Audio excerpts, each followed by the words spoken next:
Hello, this is Eric Strong from the Palo Alto VA and Stanford University. This is the 8th lecture in this course on understanding ABGs, and the topic is elevated anion gap metabolic acidosis. While lectures 3 through 7 focused on providing a collection of rules for determining a patient's acid-base status, lectures 8 through 12 will discuss the differential diagnosis for each of the 5 general pathophysiologic states of acid-base balance and to provide some insight at how to establish a specific diagnosis in an individual patient.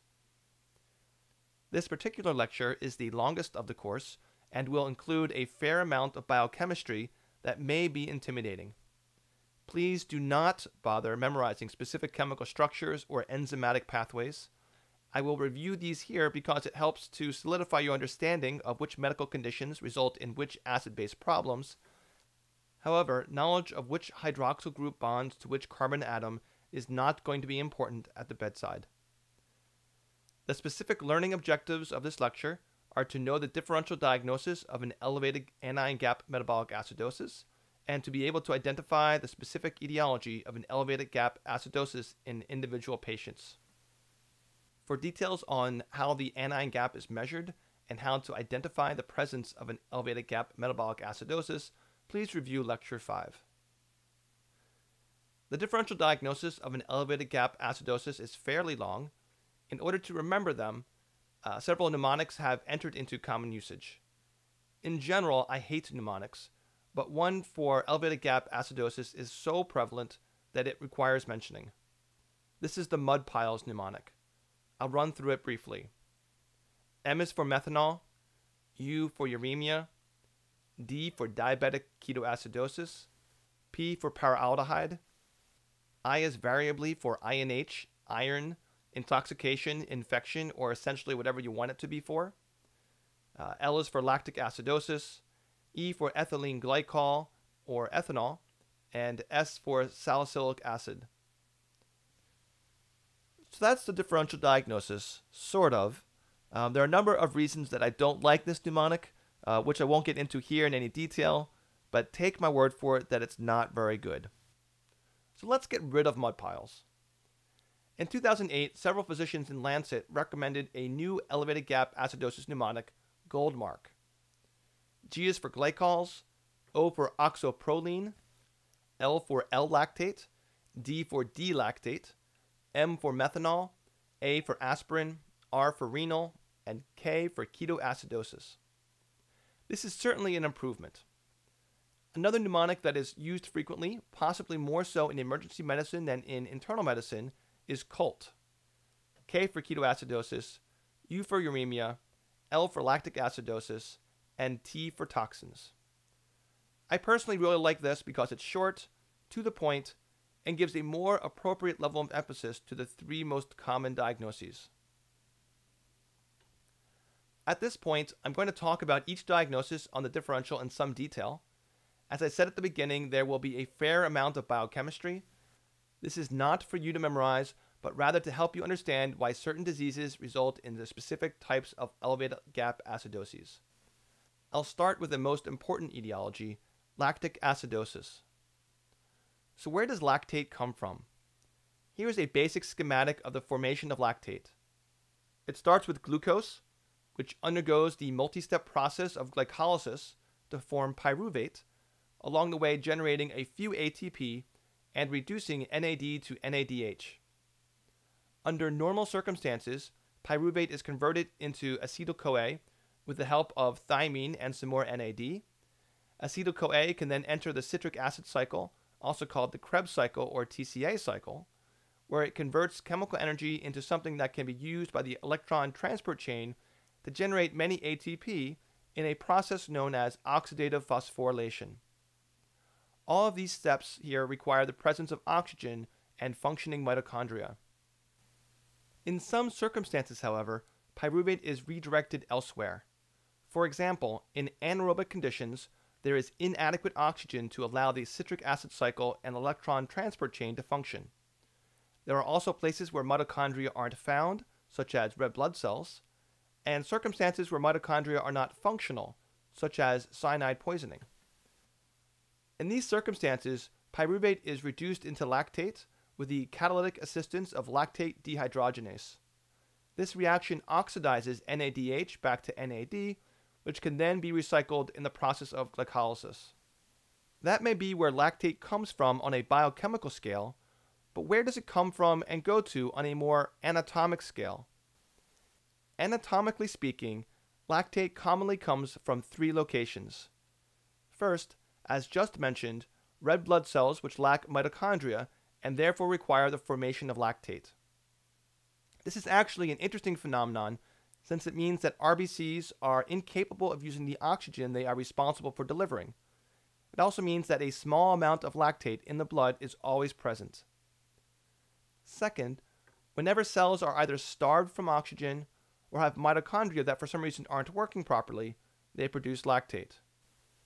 Finally, in exercising skeletal muscle, production of NADH exceeds the oxidative capacity of the electron transport chain. The increased NADH to NAD ratio kinetically favors reduction of pyruvate to lactate. Now once lactate is formed, what happens to it?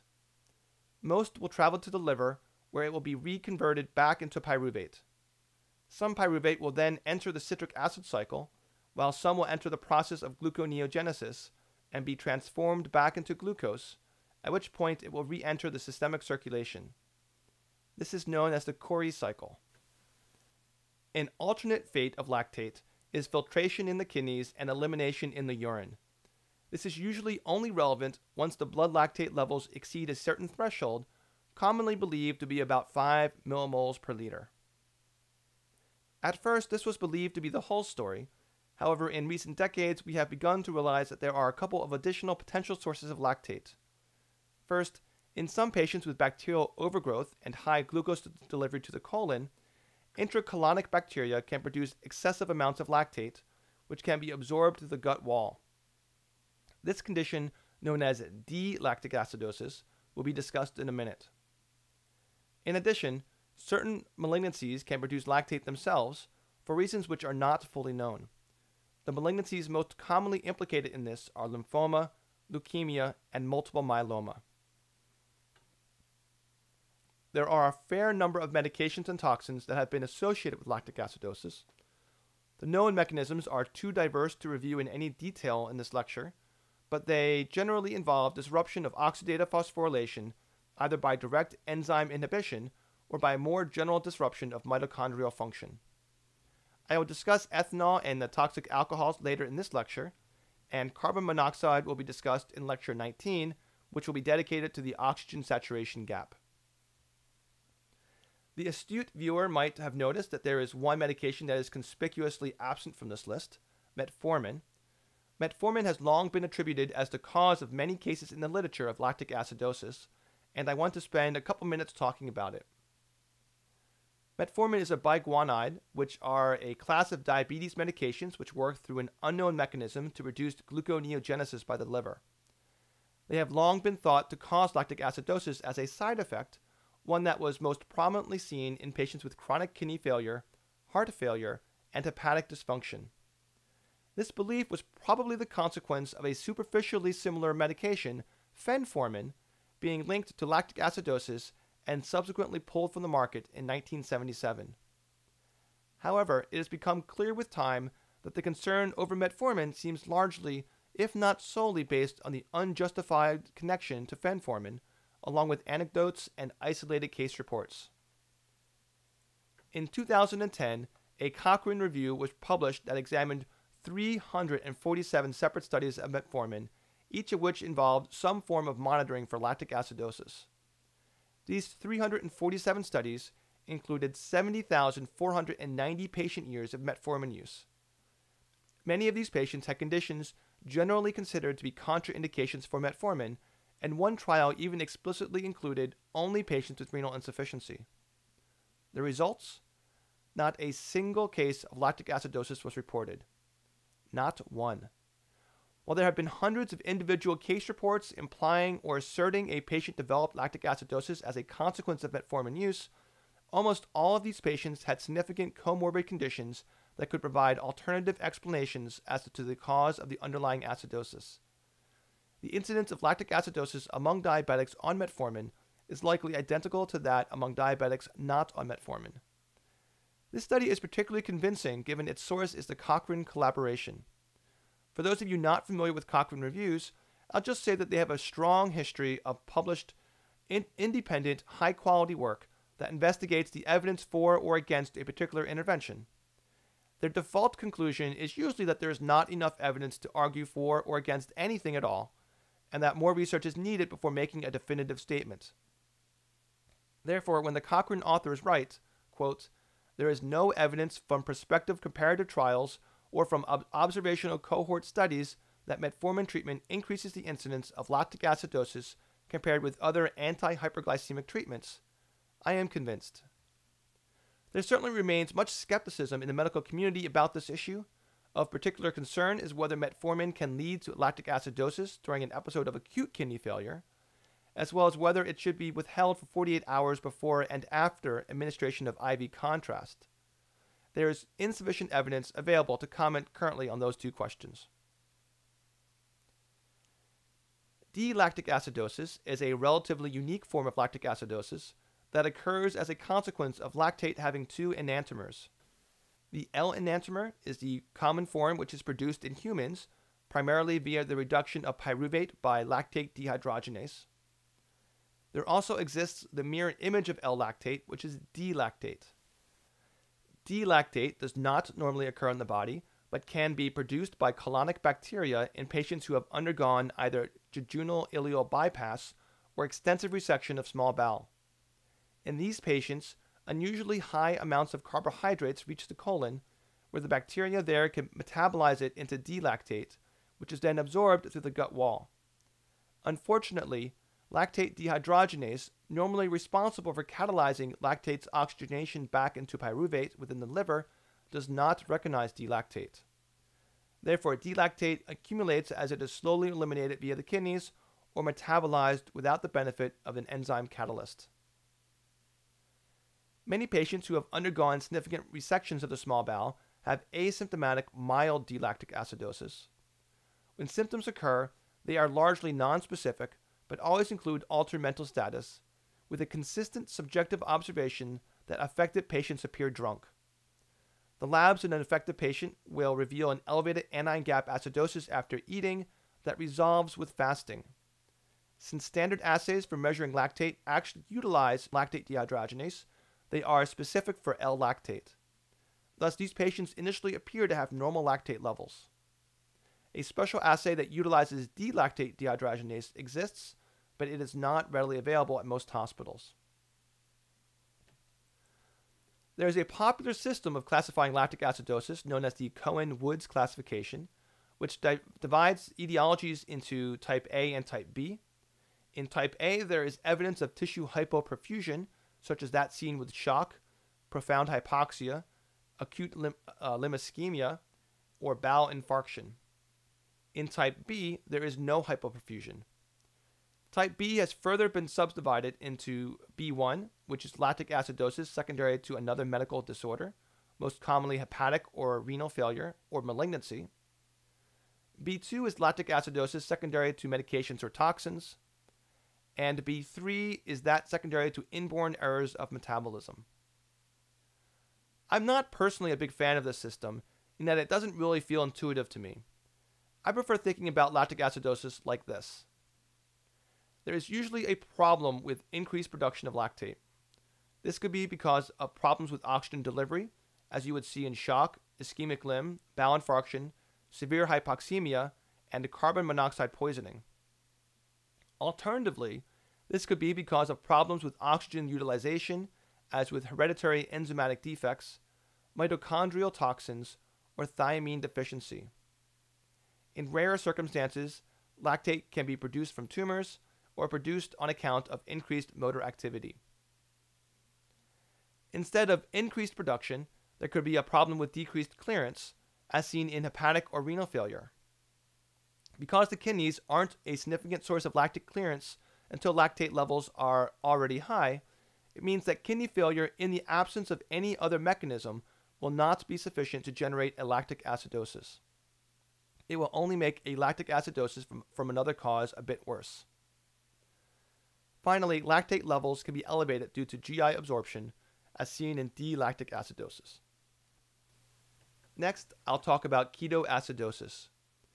Ketoacids, also known as ketone bodies, are small compounds synthesized by the liver to be used as alternate fuel by cells during periods of relative glucose deficiency.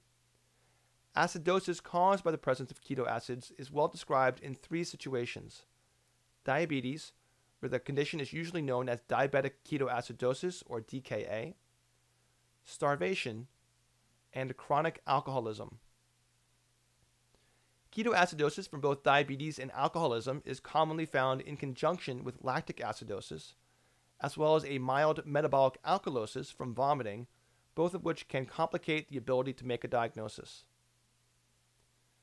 To understand why these three situations produce ketoacids, as well as appreciate an important limitation of making this diagnosis, I'll need to briefly review the formation of ketoacids. Formation of ketoacids requires lipolysis of triacylglycerols in adipose tissue. This step is inhibited in the presence of insulin and stimulated by epinephrine, growth hormone, cortisol, and glucagon. The influence of regulatory hormones at this point is the reason why diabetics lacking insulin or in a state of physiologic stress can develop DKA. Also, during fasting states, insulin levels are low and glucagon high, which would also drive this process. The free fatty acids travel in the blood bound to albumin. They can be taken up by most tissues and directly oxidized for energy. In the liver, however, excess acetyl-CoA that is derived from beta oxidation of those fatty acids and not utilized in the citric acid cycle is diverted into the formation of acetoacetate. Some acetoacetate undergoes spontaneous breakdown into acetone, which is responsible for the fruity smell sometimes detected on the breath of patients with severe DKA. Acetoacetate can also be enzymatically reduced to beta-hydroxybutyrate. Beta-hydroxybutyrate is the predominant ketone formed during states of ketoacidosis, particularly in alcoholic ketoacidosis, on account of an unusually high NADH to NAD ratio.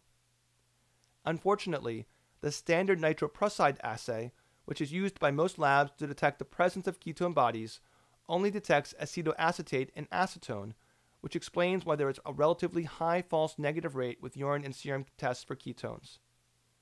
To reflect this type of uncertainty, some labs have stopped routinely reporting the presence or absence of ketones in the urine and no longer report serum ketones as a titration threshold, but rather as either present or absent.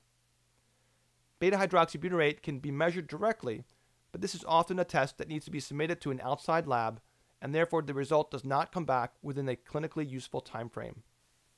As a quick point on terminology, while there are three ketone bodies, only one of them is actually a ketoacid. Acetone and acetoacetate are both ketones, but beta-hydroxybutyrate is not.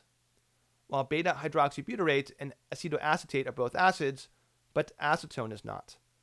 Therefore, the term ketoacid only really appropriately applies to acetoacetate, even if common usage it refers to all three compounds.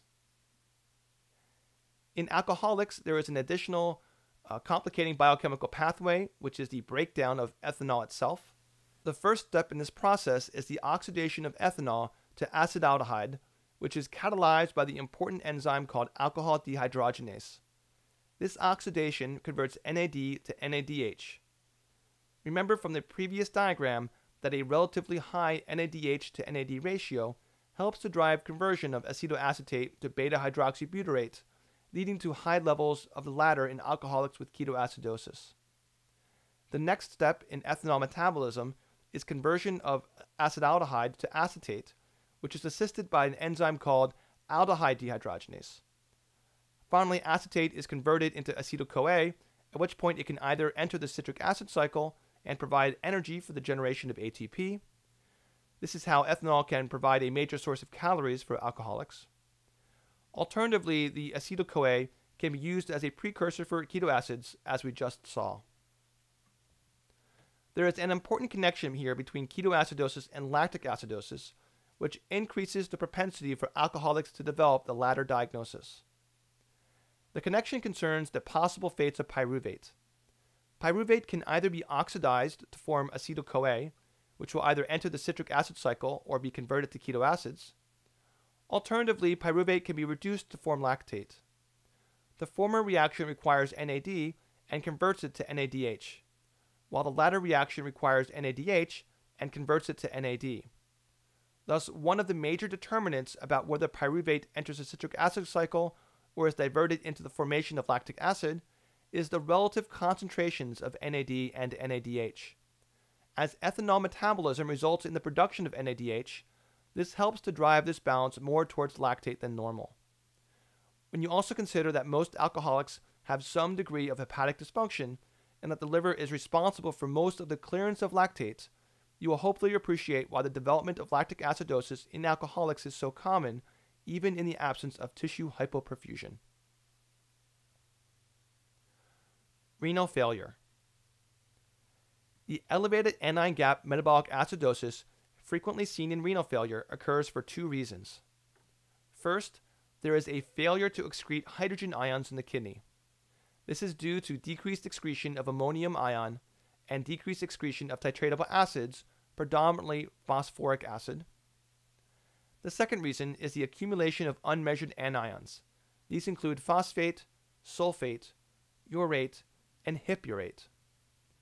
Interestingly, there is only partial overlap between the cause of the acidosis and the cause of the anion gap, which helps to explain why patients with early renal failure may have only a non-gap acidosis and later on develop a mixed gap and non-gap acidosis. The anion gap rarely exceeds 20 milliequivalents per liter, even in advanced renal failure, so seeing a gap of this severity should always prompt an investigation for an alternative explanation. Next are the toxic alcohols, methanol, ethylene glycol, and propylene glycol. Starting with methanol, it has various industrial uses, is found in some windshield wiper fluid, antifreeze, and paint remover. Although it's commonly taught that methanol poisoning is common in alcoholics who are using methanol in place of ethanol, I personally believe the frequency of this is extremely small for the simple reason that ethanol is so much easier to obtain. Where methanol poisoning is seen, however, is accidental ingestions and in psychotic patients. It can also be seen in suicide attempts, but drinking paint remover seems like such an unpleasant experience. I also have to believe this is relatively rare. Methanol can also be inhaled or directly absorbed through the skin, which can be a source of industrial contamination. Symptoms of methanol poisoning include vision loss, photophobia, abdominal pain, confusion, and lethargy. To briefly summarize the metabolism of methanol, it first undergoes oxidation to formaldehyde with the assistance from alcohol dehydrogenase, the same first step as with ethanol metabolism. As all methanol is broken down into formaldehyde, it might be assumed that formaldehyde toxicity has a very similar presentation. However, as formaldehyde is highly volatile, human exposure is usually from inhalation, and thus it predominantly causes pulmonary symptoms. The next step in the metabolism of methanol is further oxidation to formate or formic acid under regulation of the enzyme formaldehyde dehydrogenase. It is formic acid that is actually responsible for both the increased anion gap acidosis as well as all of the pathology that methanol toxicity causes. Finally, formic acid is broken down into carbon dioxide and water, a reaction which requires the presence of tetrahydrofolate. Therefore, it might seem logical that patients who are folate deficient are more prone to methanol toxicity, and that folate administration might be a way to treat this condition, but to the best of my knowledge, neither has actually been proven. Ethylene glycol toxicity shares a number of features in common with methanol poisoning and utilizes very similar biochemical pathways. Ethylene glycol is a colorless, odorless, but sweet compound that is found in antifreeze and liquid coolants. Its sweetness is one of the reasons poisoning from it is disproportionately present in children and animals. The symptoms of ethylene glycol poisoning is usually broken down into 3 stages. First comes confusion within 12 hours of ingestion. Heart failure, myocarditis, and pulmonary edema develop at about 24 hours. And acute kidney injury occurs 24 to 72 hours after ingestion. As we will see with methanol in a few minutes, An understanding of the metabolism of ethylene glycol is important in understanding key features of its presentation. As with all of these alcohols, the first step is oxidation by alcohol dehydrogenase. In this circumstance, the result is glycoaldehyde. Glycoaldehyde is further oxidized by aldehyde dehydrogenase to glycolate. Glycolate is one of the direct contributors to the elevated gap acidosis seen with ethylene glycol. However, it also impairs cellular respiration at the mitochondrial level and thus results in a concurrent lactic acidosis. Finally, after several additional steps, glycolate is metabolized into oxalate. Oxalate forms complexes with calcium, and these complexes are deposited into the kidney, heart, brain, and lungs, and is responsible for all of the pathologic features not attributable to the lactic acid. Ethylene glycol toxicity is diagnosed from levels directly measured in the blood, but strong supporting evidence includes the discovery of calcium oxalate crystals in the urine, which can be seen on light microscopy, and which is likely to be quicker to obtain than an ethylene glycol level. Antifreeze, which is the most common source of ethylene glycol poisoning, usually also includes fluorescein, added to help trace the source of leaks in automobiles. Fluorescein, when ingested by humans, is eliminated via the kidneys. As a consequence, there is a long-held belief that looking for fluorescence when shining a UV light on urine can be helpful in making the diagnosis. This particular photograph is from a case in the New England Journal of Medicine. Urine from a patient with ethylene glycol poisoning is on the left, and a normal control on the right. Although this sounds like a cool and interesting down and dirty bedside technique, there are actually a number of concerns that this is a poor diagnostic test.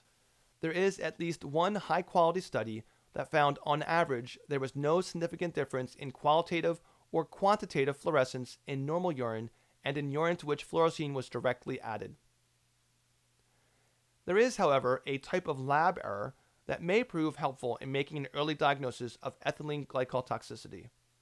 It's a consequence of the fact that there exist significant structural similarities between lactate and the ethylene glycol breakdown product of glycolate. The method that some point-of-care analyzers utilize will confuse glycolate for lactate and report an erroneously high lactate level. This is best described with the Radiometer 700 point-of-care analyzer. Lab analyzers, on the other hand, utilize a completely different method for measuring lactate, one which is not susceptible to this error. Also, point-of-care testing with an iStat ABG analyzer also does not appear susceptible to this error. Therefore, a large discrepancy between lactate levels simultaneously measured by different analyzers, colloquially known as a lactate gap, should raise suspicion for this diagnosis. The final toxic alcohol to talk about in detail is propylene glycol. This is used as a solvent for a number of IV medications, including lorazepam, phenobarbital, diazepam, and phenytoin. The typical presentation of propylene glycol toxicity is the onset of renal failure and an unexplained lactic acidosis in a patient who has been on continuous infusion of IV lorazepam for at least several days. Quickly, propylene glycol is oxidized first to lactaldehyde, and then again to lactate, thus the lactic acidosis. Eventually, the lactate is cleared by conversion back into pyruvate.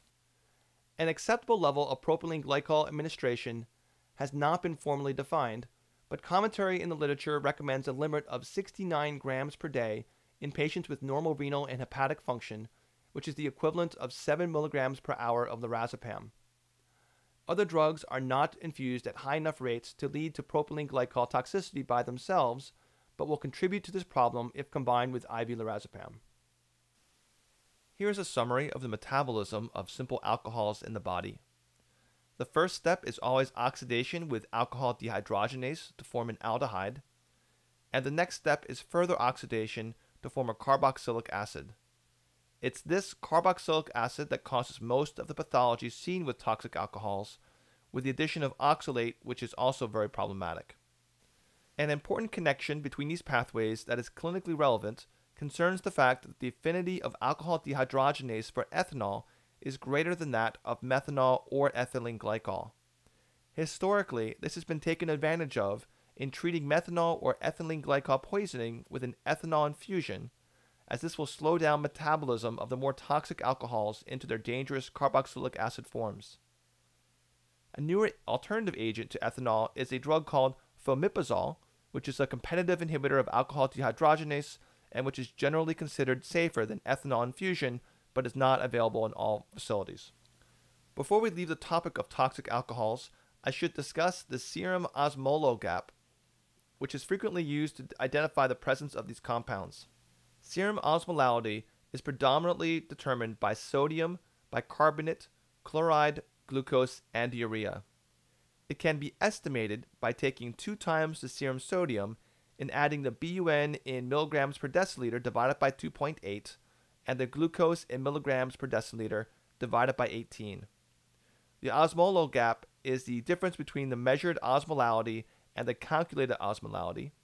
There is normally a small gap, but accumulation in the serum of compounds of low molecular weight, such as alcohols, will raise the measured serum osmolality above that calculated by the above equation. Small osmolar gaps are frequently seen in critically ill patients, but are usually less than 20 milliosmoles per liter. Thus, a gap greater than 20 strongly suggests the presence of an unmeasured osmol, particularly in alcohol. This calculation is helpful because many labs will be able to result a serum osmolality faster than a serum methanol or ethylene glycol level. General indications for determining the serum osmolar gap include suspected poisonings with an unknown toxin, an elevated anion gap in the presence of a normal lactate, ketones, and renal function, unexplained altered mental status, particularly in an alcoholic or child, and periodic monitoring for patients on high doses of IV lorazepam. There are a few compounds that can cause an elevated osmolar gap without necessarily causing an elevated anion gap acidosis. These include ethanol, which is by far the most common cause of an osmolar gap, isopropyl alcohol, which is found in some brands of rubbing alcohol, as well as the form of alcohol in most alcohol swabs, diethyl ether, which is an industrial solvent that was used as an early anesthetic in the late 19th and early 20th centuries, and finally mannitol, used to induce an osmotic diuresis or to reduce intracranial pressure in patients with certain neurologic catastrophes. Before I finally move off of toxic alcohols, there is one important limitation to using the osmolar gap in methanol poisoning, demonstrated by this diagram for a patient who has had a single acute episode of methanol ingestion. The concentration of methanol as a function of time is shown here in blue. As methanol goes through its metabolism, formic acid levels, which are initially very low, suddenly rise up after a period of time, before dropping off as the rate of its breakdown starts to exceed that of its production. If you remember, I said that formic acid was the source of the elevated anion gap acidosis. So it starts low, and with time starts to rise. Unfortunately, the source of the elevated osmolar gap is the methanol, which starts high and becomes low with time. Therefore, there is a significant chance that the osmolar gap and the anion gap will not both be elevated at the same moment in time, which is unfortunate since it is the combination of the two which is classically taught to be suggestive of this diagnosis. Furthermore, the likelihood of a patient having symptoms is based on the formic acid levels, so symptoms may not even develop until the osmolar gap has returned to normal. The bottom line is to never rule out methanol ingestion on the basis of a normal osmolar gap. So I'm finally done with alcohol, and I promise we are almost through the etiologies, just a few very quick ones left. Next is toluene. Toluene is an aromatic hydrocarbon commonly found in glues, adhesives, and paint thinner. While there are many organic solvents that are available for abuse, toluene has among the highest abuse potential and is particularly common among children and adolescents where they get exposure from sniffing glue. It has a complex and incompletely understood effect on neurochemistry, but at least partially acts as an NMDA receptor antagonist similar to PCP, nitrous oxide, and ketamine, which explains its prominent acute effects of euphoria, loss of inhibition, and amnesia. In higher doses, it can result in slurred speech, ataxia, seizures, and coma. In chronic abuse, patients can develop cerebellar dysfunction and dementia, as well as RTA or renal tubular acidosis, profound hypokalemia, and renal failure. Next is the most recently discovered cause of an elevated anion gap metabolic acidosis, a naturally occurring metabolic intermediary called 5-oxoproline.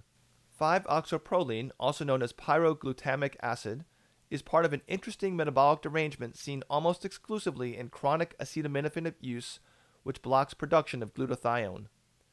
Additional risk factors for developing oxoprolinemia include advanced age, malnutrition, chronic illness, and alcoholism, all of which are associated with low glutathione levels. The symptoms and signs of oxoprolinemia are the nonspecific consequences of a severe metabolic acidosis. Diagnosis requires an organic acid screen of the urine and/or serum, which can take weeks to be resulted. To understand how chronic acetaminophen use leads to high levels of 5-oxoproline, it's necessary to give a very brief overview of the incompletely understood gamma-glutamyl cycle. If you've already had your fill of biochemistry, please feel free to skip ahead about 90 seconds. The gamma-glutamyl cycle is a sequence of pathways thought to be important in a variety of metabolic functions, including transmembrane transport of amino acids and breakdown products of various xenobiotics, that is, the breakdown of compounds not normally produced or processed by the body. I will skip most of the specifics of this cycle, but there is one key enzymatic step to be aware of here, where gamma-glutamyl cysteine synthetase catalyzes the conversion of glutamate to gamma-glutamyl cysteine. Activity of this enzyme is usually under negative feedback from glutathione. However, in patients on chronic acetaminophen, glutathione levels are reduced. This removes the negative inhibition, leading to excessive gamma-glutamyl cysteine, which exceeds the capacity of the body to convert it into glutathione, so instead it gets shunted through another pathway that is normally used only minimally that converts it back to 5-oxoproline. Since conversion of 5-oxoproline to glutamate is relatively slow, 5-oxoproline begins to accumulate. At least, this is the current theory as to how this happens. The last etiology, and definitely the least, is paraldeyhyde. As I mentioned earlier in the lecture, paraldeyhyde is actually part of the mud piles mnemonic, but no one actually uses paraldeyhyde anymore, so this is really just of historical interest only. However, because so many people will still mention it on the differential diagnosis without really thinking it through or knowing what exactly it is, I just want to spend just a very fast minute talking about it. So, what is paraldeyhyde? It is a sedative and anticonvulsant that was previously used as a sleep aid and to treat delirium tremens. Usage dropped off in the 1960s and 70s as safer alternatives such as benzodiazepines became more popular. It is no longer manufactured in the United States, and the mechanism for inducing metabolic acidosis was never actually determined. I'm going to return now to the modern mnemonics that will help you remember the etiologies of an elevated gap acidosis. They are Goldmark and Colt. To remind you one more time, Goldmark is for glycols, oxoproline, L-lactate, D-lactate, methanol, aspirin, renal, and ketoacidosis. And Colt is for ketoacidosis, uremia, lactic acidosis, and toxins. The last thing I will review is a general approach or algorithm to diagnosing the etiology of an elevated anion gap metabolic acidosis. First step, always be sure the anion gap is adjusted upwards for hypoalbuminemia. Please see Lecture 5 for details on how to do that. Next, check the ABG to confirm that the patient doesn't just have an elevated anion gap and low bicarb, but actually has a metabolic acidosis as well. If there is no acidosis, you should consider causes of an elevated anion gap that don't cause an acidosis. These include severe hyperphosphatemia and the presence of an anionic paraprotein. Assessment of the pH will also help to assess the physiologic severity of the acidosis, as well as look for concurrent acid-base derangements which can be of assistance in determining the underlying etiology. Once an actual acidosis is confirmed to be present, check lactate and ketone levels, as these are the most common causes of an elevated anion gap acidosis. If lactate is elevated, assess for the presence of hypoperfusion. If hypoperfusion is present and systemic, the anion gap acidosis is likely a consequence of shock. If there is evidence of regional hypoperfusion, then the cause of lactic acidosis is related to that. If there is an elevated lactate but no hyperperfusion anywhere, you should strongly consider a medication side effect, toxic ingestion, or lactate-producing tumor. At this point, if there is any altered mental status or a history that is potentially compatible with toxic ingestion, a urine tox screen, salicylate and acetaminophen levels, and an osmolar gap calculation are all indicated, even if it seems that lactic acidosis is the sole cause of the acidosis you're seeing. If instead of an elevated lactate, ketones are present, and if the glucose is greater than 250, the patient likely has DKA, whereas if the patient is a heavy alcoholic, then alcoholic ketoacidosis is the probable diagnosis. If both lactate and ketones are normal, look at the renal function. A GFR less than 40 and anion gap less than 20 suggests that renal failure alone might be the explanation. However, if either the GFR is greater than 40 and or an anion gap is greater than 20, check the osmolar gap. If that is greater than 20, you may be dealing with a toxic alcohol. If the osmolar gap is less than 20, consider rare etiologies as well as a late presentation of methanol poisoning. The absolute last point to make here is that the etiologies for an elevated gap acidosis are absolutely by no means mutually exclusive. It is, in fact, quite common for these to coexist in the same patient, which can impinge in our ability to figure out what's going on. So that's it for the etiologies of an elevated gap metabolic acidosis. If you're still with me at this point, I applaud your thirst for knowledge and hope that you continue on to Lecture 9, which will cover normal anion gap acidoses, and which I promise will contain much less biochemistry.